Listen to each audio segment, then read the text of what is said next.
You can now get a 30-day trial to experience The Athletic for free. Visit the link in the description below to try it now.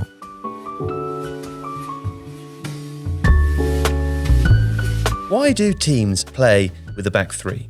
Well, of the many reasons, the most obvious is that the shape helps create numerical advantages in defensive situations, which makes teams more defensively sound. It isn't coincidental that some of the supposedly weaker sides in Euro 2020 have opted for a three-man defensive system, with Finland, North Macedonia and Hungary all examples of teams who have utilised a 3-5-2 during the tournament. This particular formation allows them to force opposition build-up play wide, as two strikers block vertical passes, three midfielders congest the centre of the pitch behind them, and the wing-backs then gain a 2v1 advantage against an attacking winger. If the opposition is able to get the ball into the box from across, the advantage of playing three central defenders versus two is obvious. There is one more body to contest aerial balls, therefore making the defence stronger. Weaker teams tend to select a 3-5-2 or a 3-4-3 because they expect to have less of the ball than their opponents and need to protect against that disparity. Additionally, the most likely way that they can expect to create chances is on the counter-attack.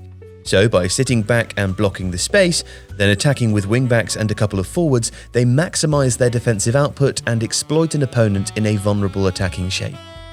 Some managers will fit players into a 3-5-2 or 3-4-3 system because it's how they want to play, while others select it because it suits the personnel available. Scotland are an example of this, as it helps them get left-back Andy Robertson in the same starting 11 as fellow left-back Kieran Tierney. But it's not just lower-ranked teams who utilise a three-man defensive shape. Belgium have spent a long time as the number one rated team in the world and have some of the best players on the planet to choose from. So why does coach Roberto Martinez prefer a 3-4-3? Well, one reason might be that in order to play the sort of possession-based high-press attacking game he wants to, it's essential to ensure that there is defensive balance, or at least a safety net to guard against the counter-attack.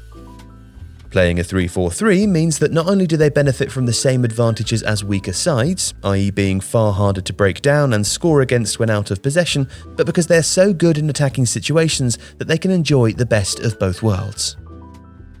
Belgium have central defenders comfortable on the ball who can play passes out from the back or carry it into midfield to help create overloads. The wingbacks can get further up the pitch from a higher starting position than fullbacks, requiring less defensive cover from midfielders, which helps gain control of opposition territory.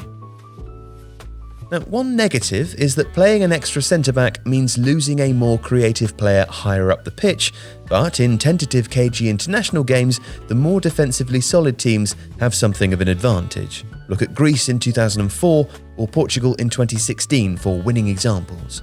It only takes one goal to win a game after all, and for some teams, that's precisely what they're looking for. And of course, a back three doesn't necessarily mean a team is defensive. Johan Cruyff's incredible Netherlands team of 1974 nearly perfected total football using one. And Pep Guardiola's Manchester City regularly transitioned from a back four to a three in an increasingly common shape seen used by Italy at Euro 2020, as one fullback tucks in and another advances. Some managers are using 3-5-2 and 3-4-3 formations to help in build-up.